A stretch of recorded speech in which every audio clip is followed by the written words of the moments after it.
Hello అండి. Welcome back to icon Sandhya kitchen vibes. ముందుగా మీ అందరికీ దసరా శుభాకాంక్షలండి.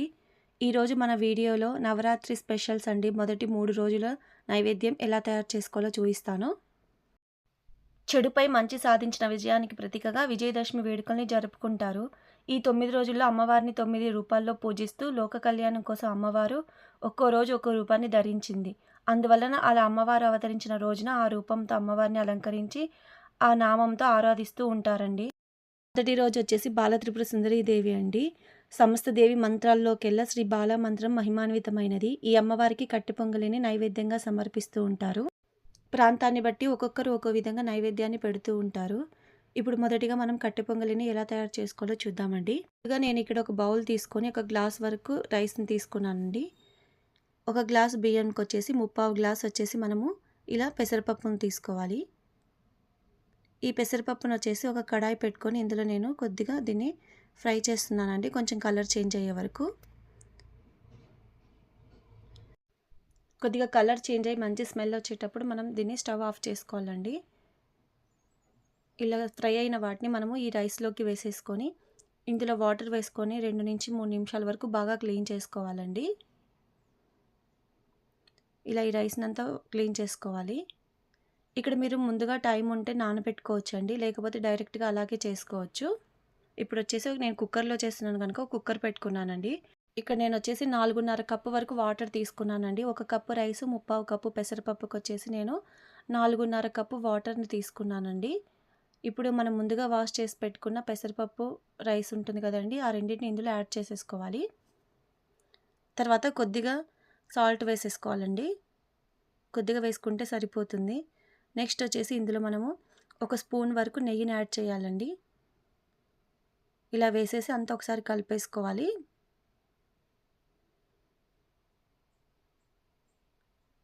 ఇలా అంతా కలుపుకున్న తర్వాత మూత పెట్టి మనము ఒక 2 నుంచి 3 విజిల్స్ వచ్చే వరకు ఉంచుకోవాలి. ఇప్పుడు నేను ఇక్కడ మూత పెట్టి విజిల్స్ పెడదామండి. నెక్స్ట్ 3 విజిల్స్ తర్వాత చూద్దాము రైస్ ఎలా ఉడికిపోయిందో. చూసారు కండి, చాలా మెత్తగా ఉడికిపోయింది. దీన్నంతా ఒకసారి బాగా కలుపుకోవాలి. ఇలా గరిటెతో మరీ మెత్తగా అయిపోతుంది కదండి. వేడిగా ఉన్నప్పుడు ఇలా కలుపుకుంటే కొంచెం ఇంకా మెత్తగా అవుతుంది. పొంగల్ మరీ దగ్గరగా పడింది అనుకున్నప్పుడు వేడి వాటర్ని కొంచెం ఇలా వేసేసుకొని మళ్ళీ అంతా బాగా కలిపేసి దీనిని మనం స్టవ్ మీద ఒక 2 నిమిషాలు ఉడికించుకోవాలండి. కొంతమందికి పొంగల్ అనేది ఇలా కొంచెం జారుగా ఉంటేనే ఇష్టపడతారండి. నెక్స్ట్ వచ్చేసి ఒక కడాయి పెట్టుకొని ఇందులో నేను ఒక 3 స్పూన్ల వరకు నెయ్యి వేసుకున్నాను. అందులో చిన్నగా కట్ చేసిన అల్లం ముక్కలు, పొంగల్కి మనము ఎంత నెయ్యి వేస్తే అంత టేస్టీగా ఉంటుందండి. అలాగే చిన్నగా కట్ చేసిన మిర్చి అండి, ఒక 3 వరకు తీసుకొని వీటన్నిటిని బాగా కలుపుకోవాలి. ఇలా అల్లం ముక్కలు, మిర్చి ఫ్రై అయిన తర్వాత 1 స్పూన్ వరకు జీలకర్ర యాడ్ చేసుకోవాలి. అలాగే 1 స్పూన్ వరకు మిరియాలండి. వీటిని కూడా ఇలా అంతా కలుపుకుంటూ ఫ్రై చేసుకోవాలి. ఇదంతా లో ఫ్లేమ్లో పెట్టేసి చేసుకోవాలండి. నెక్స్ట్ వచ్చేసి నేను ఒక ఎండుమిర్చి అలాగే కొంచెం కరివేపాకు తీసుకున్నానండి. దీన్ని కూడా మనం ఈ నెయ్యిలో ఇలా రోస్ట్ చేసుకోవాలి. ఇలా అంతా రోస్ట్ అయిపోయిన తర్వాత మనము ఇందులోకి వచ్చేసి నేను జీడిపప్పు యాడ్ చేస్తున్నానండి లాస్ట్గా. ఇది ముందుగా వేస్తే కొంచెం ఎక్కువగా మాడిపోతుంది, అందుకని నేను ఇలా లాస్ట్గా వేస్తున్నాను. ఆ తర్వాత ఇందులో ఇంగువ వేస్తున్నానండి. తర్వాత కొద్దిగా పసుపు అండి. ఇప్పుడు దీన్నంతా బాగా కలిపేసుకోవాలి. స్టవ్ ఆఫ్ చేసే ముందుగా మనం వేసుకోవాలండి ఈ పసుపు, ఇంగువ అనేది. ఇప్పుడు అంతా ఒకసారి కలిపేసుకొని మనం దీన్ని ఇప్పుడు స్టవ్ ఆఫ్ చేసుకుందాం. ఇలా వేగిపోయిన ఈ మిశ్రమాన్ని అంతా మనము ఈ పొంగల్లోకి వేసేసుకుందామండి.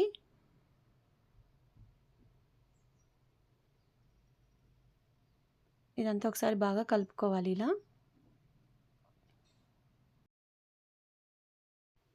ఇలా అంతా ఒకసారి బాగా కలిపేసుకోవాలండి. చూసారుగా కట్టె పొంగల్ అనేది రెడీ అయిపోయిందండి. మొదటి రోజు బాలత్రిపుర సుందరీదేవికి ఈ కట్టె పొంగల్ని మనము ప్రసాదాన్ని నైవేద్యంగా సమర్పించి అమ్మవారి ఆశీస్సుని పొందండి. ఇక రెండవ రోజు ప్రసాదం చూద్దాము. రెండో రోజు అమ్మవారిని గాయత్రీదేవి అలంకారంలో పూజిస్తారు. సకల వేద స్వరూపం గాయత్రీదేవి, అన్ని మంత్రాలకు మూలశక్తి ఈ మాత. శరన్నవరాత్రి ఉత్సవాల్లో 5 ముఖాలతో వరద అభయహస్తాలు ధరించి మనకి దర్శనమిస్తుందండి. అలాంటి అమ్మవారికి మనము పులిహోరని నైవేద్యంగా సమర్పిస్తారు. అటువంటి పులిహోరని ఎలా తయారు చేసుకోవాలో చూద్దాం. ఇక్కడ నేను పులిహోర పులుసుని ముందుగానే రెడీ చేసి పెట్టుకున్నానండి. దీనిని ఎటువంటి తాలింపు లేకుండా డైరెక్ట్‌గా ఒకేసారి మనం కలపవచ్చండి. సేమ్ ఇది ప్రసాదం పులిహోర లాగే ఉంటుంది. ఇలా దీనిని 6 నెలల వరకు కూడా స్టోర్ చేసుకోవచ్చండి. ఇలా ముందుగా మనం ఉడకబెట్టుకున్న రైస్‌ని తీసుకోవాలి. పొడి పొడిగా రైస్‌ని ఉడికించుకోవాలి. అందులో మనం ఇలా తయారు చేసి పెట్టుకున్న పులిహోర మిక్స్‌ని వేసేసి ఇలా అంతా బాగా కలిపేసుకోవాలండి. దీనికి మళ్ళీ సెపరేట్‌గా పోపు పెట్టాల్సిన అవసరం లేదండి. అన్నీ అందులోనే ఉంటుంది. చూసారా? ఇలా అన్నంని పొడి పొడిగా చేసుకొని ఇలా బాగా కలుపుకోవాలి. ఇలా కలుపుకునేటప్పుడు కొద్దిగా సాల్ట్‌ని కూడా యాడ్ చేసుకొని అంతా బాగా మిక్స్ అయ్యేలాగా కలుపుకోవాలండి రైస్‌కి. చూసారుగా అండి, రెండో రోజు ప్రసాదమైన పులిహోరని కూడా. ఇప్పుడు మనము మూడో రోజు ప్రసాదాన్ని చూద్దాము. మూడో రోజు అమ్మవారిని శ్రీ అన్నపూర్ణాదేవి అలంకారంలో పూజిస్తారండి. అన్నం పరబ్రహ్మ స్వరూపం అని అంటూ ఉంటారు కదా పెద్దలు.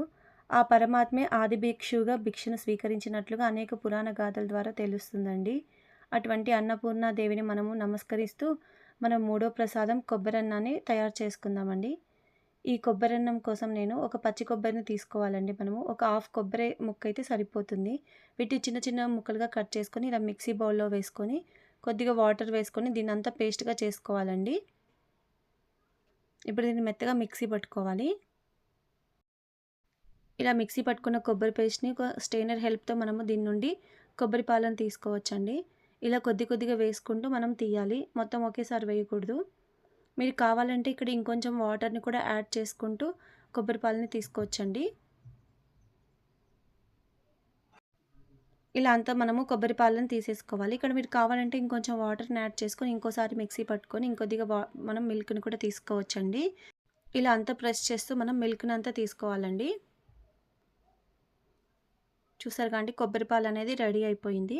ఇప్పుడు నెక్స్ట్ దీనిని మనం రైస్ చేసుకోవడం కోసం కుక్కర్ పెట్టుకొని ఇక్కడ నేను 1 కప్పు వరకు రైస్‌ని తీసుకున్నానండి. దీనిని వాటర్ వేసి మనం 2, 3 సార్లు బాగా క్లీన్ చేసి పెట్టుకోవాలి ఈ రైస్‌ని. ఇలా క్లీన్ చేసి పెట్టుకున్న రైస్‌లో వచ్చేసి నేను 1 కప్పు రైస్‌కి వచ్చేసి 2 కప్పుల కొబ్బరి పాలను తీసుకుంటున్నాను. మీరు కావాలంటే 1 కప్పు కొబ్బరి పాలు, 1 కప్పు వాటర్‌ని కూడా తీసుకోవచ్చు. కానీ ఇక్కడ నేను 2 కప్పులు మిల్క్‌ని తీసుకున్నానండి. ఇలా అంతా బాగా కలుపుకున్న తర్వాత దీంట్లో 1 స్పూన్ వరకు నెయ్యి వేసుకోవాలండి అన్నం పొడి పొడిగా రావడం కోసం. దీనిని ఇప్పుడు మనం కుక్కర్ మీద విజిల్ పెట్టుకోవాలి. 2 విజిల్స్ అయితే కరెక్ట్‌గా సరిపోతుంది. విజిల్ వచ్చిన తర్వాత చూద్దామండి. మన రైస్ అనేది చాలా పొడి పొడిగా రెడీ అయిపోయింది. దీన్ని కొద్దిసేపు మనం చల్లారనివ్వాలి రైస్‌ని. నెక్స్ట్ వచ్చేసి కడాయి పెట్టుకొని 2 స్పూన్ల వరకు నెయ్యి తీసుకొని ఇందులో 1 స్పూన్ వరకు శనగపప్పును వేసుకోవాలండి. నెక్స్ట్ వచ్చేసి హాఫ్ స్పూన్ వచ్చేసి మినపప్పును వేసుకోవాలి. మీ దగ్గర పొట్టు మినపప్పున యూజ్ చేయొచ్చండి. నెక్స్ట్ వచ్చేసి హాఫ్ స్పూన్ వచ్చేసి ఆవాలు, ఇంకో హాఫ్ స్పూన్ జీలకర్ర. వీటన్నిటిని వేసి మనము ఈ పోపునంతా ఒకసారి బాగా ఫ్రై చేసుకోవాలండి. ఈ పోపు అనేది కొద్దిగా ఫ్రై అయిన తర్వాత ఇందులో వచ్చేసి మనము కొంచెం మిరియాలు యాడ్ చేసుకోవాలండి. కొద్దిగా మిరియాలు అయితే సరిపోతుంది. నెక్స్ట్ వచ్చేసి జీడిపప్పుని ఇలా సన్నగా కట్ చేసి వేసుకోవాలి. అలాగే ఒక ఎండుమిర్చి, వీటన్నిటిని కూడా బాగా కలుపుకోవాలండి కొద్దిగా కలర్ చేంజ్ అయ్యే వరకు. అలాగే ఇందులో వచ్చేసి నేను ఒక 2, 3 మిర్చి ఇలా పొడువుగా కట్ చేసి వేసుకుంటున్నాను. దీన్ని కూడా మనం ఈ మిర్చి అనేది కొంచెం మెత్తగా అయ్యే వరకు మనం ఫ్రై చేసుకోవాలి. తర్వాత ఇందులో కొద్దిగా కరివేపాకు యాడ్ చేసుకోవాలి. యాడ్ చేసుకొని దీన్ని అంతా బాగా కలుపుకోవాలండి. లాస్ట్‌గా వచ్చేసి తురిమి పెట్టుకున్న కొబ్బరిని వేసేసుకోవాలండి పచ్చిది.